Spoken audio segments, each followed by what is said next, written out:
Saya meyakini Presiden adalah kapten kapal yang mengarungi samudra bergelombang. Percaya saja kapten kapalnya, dia akan berlabuh mengantarkan rakyatnya di tepian samudra. Bapak Ketua Komisi 13 DPR RI yang saya hormati, Ibu Wakil yang saya muliakan, ya, Pak Wakil, para wakil yang saya muliakan, saya hormati, ya, Ibu Siti yang saya hormati dan saya muliakan, ya, dan semua anggota yang terhormat. Khusus,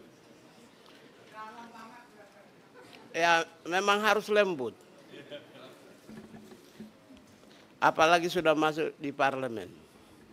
Yang saya hormati Bapak pimpinan dan semua anggota, hari ini saya mengucapkan terima kasih kepada Tuhan Yang Maha Esa, karena dengan pertolongannya kita semua duduk seperti keluarga besar, yaitu keluarga besar pemerintah.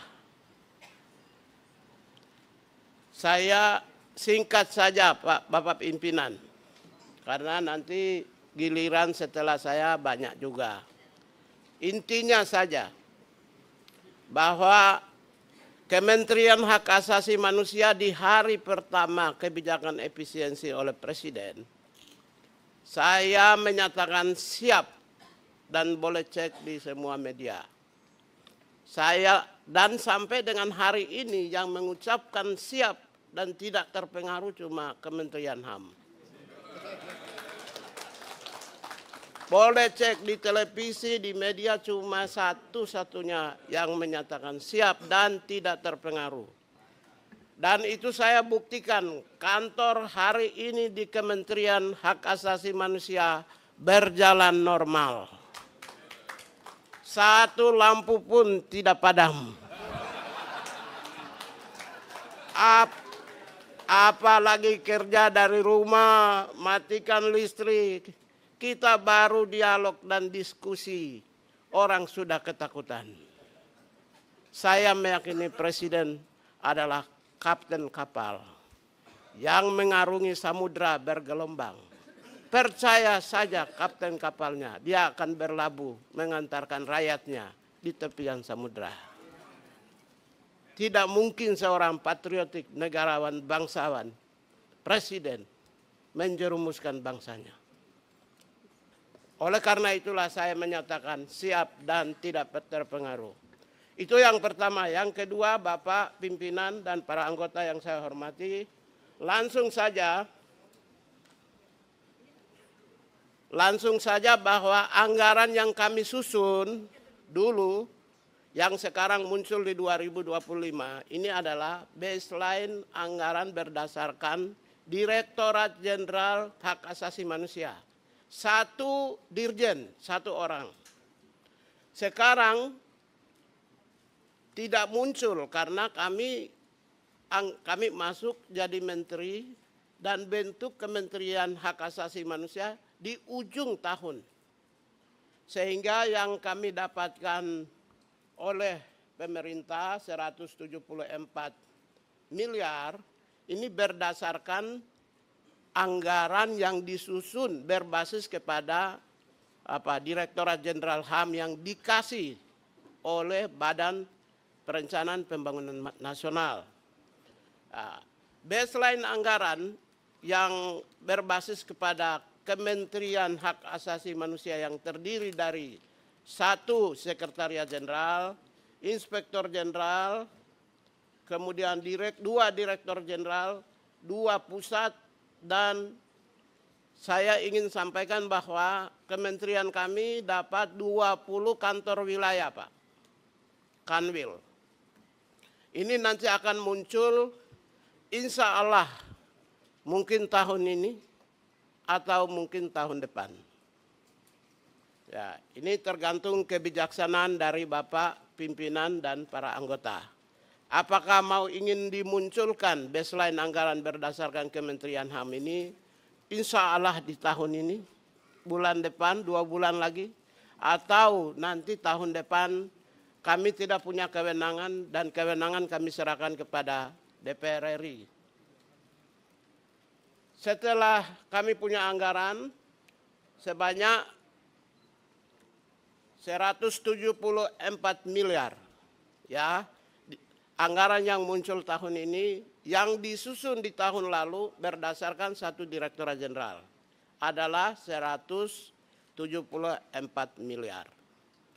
Nah, dari 174 miliar ini, inilah yang kami pakai dan setelah lakukan efisiensi, sekalipun kami memegang beban besar, yaitu kurang lebih 4 eselon 1, 20 kantor wilayah, 2 pusat yang baru muncul. Staf kami sekarang, dulu cuma 188, sekarang 1.300 lebih. Tunggu saya baca supaya saya tidak salah. 1.134 pegawai. Jadi anggaran yang dulu dikasih sekarang itu kami pegang beban besar. Dia menghidupi 4 eselon 1.